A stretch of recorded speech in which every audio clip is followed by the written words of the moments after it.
Mobile जब से आया है मोहल्ले के मैदान खाली हो गए, बच्चे दिखते ही नहीं मैदान में। क्यों दिखते? अम्माएं भी क्या करती है, खाना बनाना है, तंग कर रहा है, पकड़ा दिया मोबाइल उसके हाथ में।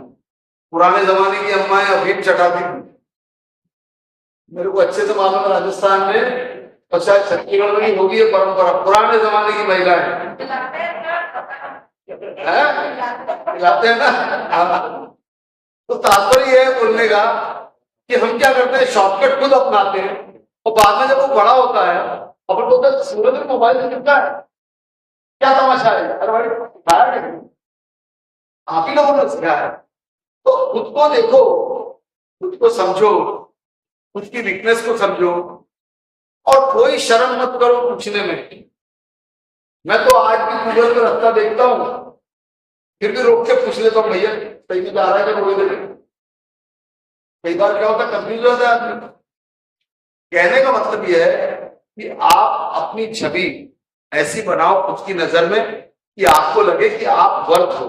हाँ, आपका वजूद है, आपकी हस्ती है, आपको चार लोग पूछते हैं, आप चार लोगों को पूछते हैं, आपकी वजह से काम होता है, काम की वजह से आप पूछे जाते हैं। इसको कहते हैं अच्छी छवि।